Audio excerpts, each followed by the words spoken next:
Ladies and gentlemen, welcome to the Lunar Raisins Spikeball League broadcast. I will be hosting today's content. I am Ethan Hansen, and yes, I am a part of the league, but today we will be going over power rankings for all of the teams that were drafted. I am joined today by League Commissioner Jonny Foley. What's up? And we will today be going over the conference system, the teams that have been made, and exactly who we think is going to come out on top in this all too early preseason power rankings. Let's go ahead and get into the conference system here. The league is broken up into two conferences. We have the Arizona Conference and the Phoenix Conference. The Arizona Conference is comprised of 4 teams, as is the Phoenix Conference. That first conference, the Arizona Conference, is made up of Jack and John, Jonny and Andrew, Jacob, Weed and Josh, and Holden and Pete. The second conference, the Phoenix Conference, is Ethan and Carson, Aiden and Trace, Braden and Mitchell, and Jacob, Hong, and Caleb.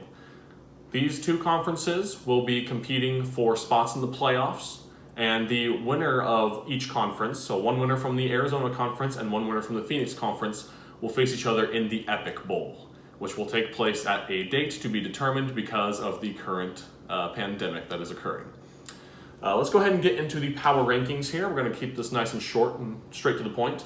The first thing I have on my power rankings is Jack and John. This team is extraordinarily athletic. They are hyper-competitive, one might say. They both really do enjoy games. They love to compete. Both of them are highly quick. Jack's got quite a reach on him, and John is always going to have that fiery spirit. Jonny, do you agree with that first pick on this ranking?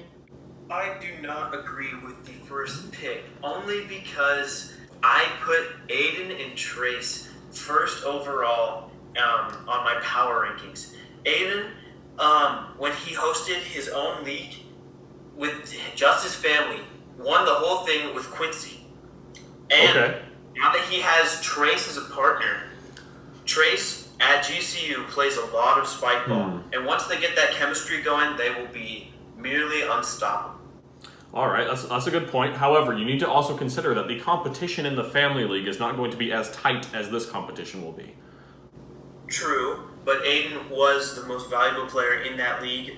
When he's joined by Trace, who also has a lot of experience behind him, I think that they will be a force to be reckoned with. I put them at number 1. All right. I'll go ahead and cede you that. Now, keep in mind that Aiden was also the commissioner of that league, and giving himself the MVP award, you might say that there's a little bit of self-service in that, no? I guess you could say that. All right. But the points do speak for themselves, though. If he was the main scorer on the team that won the whole league. That's true. Another thing to note about the Lunar Raisins Spikeball League, we will be recording most scored points by team and by player. There will be an MVP award given at the end of the season before the start of the Epic Bowl. Going on, and my second pick here was actually Mitchell and Braden. Braden, again, is extraordinarily athletic. Mitchell, not quite as athletic, but Mitchell is highly cunning. I feel like his low profile and his ability to spike the ball exactly where no one else will be able to hit it is, really unmatchable. So I really expect this team to be a powerhouse team. A little bit of an underdog, especially Mitchell coming in the last pick of the draft, Mr. Irrelevant, but I do expect this team to compete at the highest level. And I do agree that they are going to be a highly competitive team. However, I have them placed at number 3. Oh, at okay. Number 2, I have Jack and John, where you're number 1. Okay, that makes sense. So it looks like our biggest disparity so far is exactly where we're ranking Aiden and Trace, because I actually don't have Aiden and Trace in the top 4 here. I think that they will take division once they get that chemistry going. We'll have to wait and see, because I really do expect Jack and John to come out on the top of that Arizona conference. Going on to pick 3, a little bit of favoritism here for myself and Carson, but I do have Carson and I at number 3. There's a lot of Nukem type strategy that goes into this, and Carson and I are, of course, very good at Nukem. We're both tall, we have extraordinarily long reach, and I think that we are going to have the power and, quite simply, the advantage of length going for us here. Jonny, what do you think? Where you got me and Carson? I would say that both of your guys' biggest disadvantage is a pretty big one in that you are both tall, and it'll be hard for you to be constantly getting to the ground for those low balls, and you'll be losing more points than gaining because of your reach. So for my number 3 pick, I have me and Andrew. Okay. See, me and Andrew, both very competitive, both very athletic, Andrew is closer to the ground than I am, and I'm already pretty close to the ground. I think that being able to swoop up and get those low balls is going to be a huge factor in our success, especially being in the conference that we are in. So many people here are really tall. Jacob Weed, of course, over 6 feet. Jack over 6 feet. Holden at 6 feet, and Pete is also above 6 feet. Yeah, you guys are in a very tall conference there in the Arizona Conference.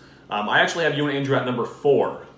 You guys round out my top 4 picks here. I think that you guys are going to be contenders to make it to the Epic Bowl, though. I think that you guys, if faced by Jack and John in the playoffs, will actually end up losing, though. Quite simply, their athleticism is even greater than yours and Andrew's, and they're just even more competitive than you guys. I think that they're going to be all in for this, and I think they're probably going to pull out the Arizona Conference here. Could be. Yeah. But going on to number 5, I actually had Aiden and Trace here. You brought up synergy going through here. They do not have any innate synergy. They do not know each other very well. There's no practice slated to happen before the start of the season. No OTAs due to the current pandemic. So we're going to go ahead and I put them at number 5 here. Their raw strength is quite high, but without that synergy, I don't see them working out too well together. And at my number 5, I have Mitchell and Brady. Okay, so there's a huge disparity there because I have them 2 and you have them outside the top 4. Yeah, I think that they're going to do well, but they aren't going to be able to pull out the conference simply because of all the other talent that's in there. All right, that makes sense. But why do you have them at 5? You don't. So go ahead and list down your top 4 here, just so that the viewers can get a good idea of that. My top 4 was Aiden and Trace, then it was Jack and John, then me and Andrew, then actually I think I was on number 4, so I think my number 4 was would be Mitchell and Brady. Mitchell and Brady number 4. Okay, instead of number 5. Gotcha. So you do have them in the top 4 there. So I feel like that's a pretty fair placement. Again, so going through, so what is your number 5 then? Because I had Aiden and Trace at 5. My number 5 would be you and Carson. I think that you are going to be extremely competitive and will be able to do well, except for the fact that you guys are both so tall, above 6'4" for both of you. And just getting those low balls consistently is going to be a struggle. I think one of the things we're going to have to take a look here is how well Carson and I can prevent the low ball spikes coming through. It's going to be a little bit difficult, but I think that if we can try to prevent those, then we'll have a pretty good competitive chance against anyone else. So that's kind of going to be the X factor for our team going forward if we're going to do any good. That is going to take some time. Just to note that both of you do not have ample spike ball experience. I know that you do have some experience, but not as much as other players have. Yes, very true, especially when we consider Trace, who comes into this tournament as the most experienced player. Aiden will have a great advantage in having that. This is true. So then going down to my number 6 pick, I have Holden and Pete. Holden did perform pretty admirably in the Carson Cup, or whatever they're calling it, during their family performance of spike ball. Holden's performance was admirable. I have yet to see Pete play it, but I do understand that Pete is pretty athletic and Pete will be looking to compete. I agree with that placement. I do think that their synergy is going to be great because they are neighbors and they will have the chance to practice together once this pandemic is over. So I think that's a pretty good pick, but I'm just not sure about the skill level for either of them. So it's more of a mystery. So I placed them at number 6. All right, so good we agree on that. Now coming down to the final 2 then, you and I have the same teams at the bottom 2. Let's go ahead and see what order we put them in. At number 7, I have Jacob Weed and Josh Mickey. Again, both of them are pretty athletic. They are going to come in here being able to compete. They do have a little bit of synergy as they have known each other for a very long time and they have performed well in Newcomb together at camp when we've had that. Johnny, what are you thinking here? I actually placed the other team. Oh, really? I just think that Jacob Weed and Josh will be too busy goofing off as they have done so much in the past. that they won't be able to compete at the high level of the other teams in the conference. Jacob Hong and Caleb, they both they have that Chick-fil-A synergy. They both worked there at the same time. I think that they're going to be more focused than the other team, than some of the other teams that are competing. But I'm just not sure about their level of skill, as I've never seen either of them play this game. Gotcha. All right, no, totally understandable there. At my bottom pick, and not to say that this team isn't going to do well. Again, these teams are all extraordinarily competitive. I think that the draft generated several teams that are going to be hyper competitive, but I think that all teams here are viable and in the right events could end up in the playoffs.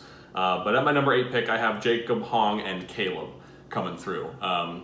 Just simply, they don't have, I mean, you say they have great Chick-fil-A synergy. I'm not sure how well synergy applies between Chick-fil-A and sports. But we'll have to wait and see what synergy they've got going for each other. I've also never had the pleasure of meeting Caleb, so we'll go ahead and have to wait and see on that. So just due to the uncertainty, I put them at 8. All right. Well, looks like we had a few disparities, but also some quite similar choices.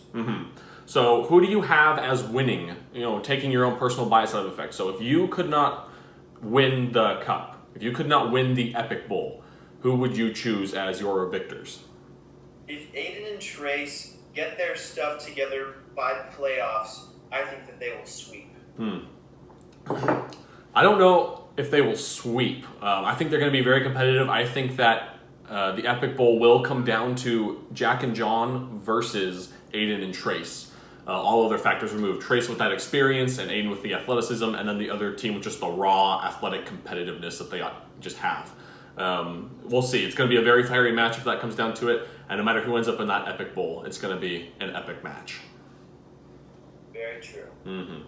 Well, thanks for joining me today on the Lunar Raisins broadcast. Thank you, Jonny, for your time today, and best of luck as we get out onto the field. Of course. I will see you out there. All right, see ya.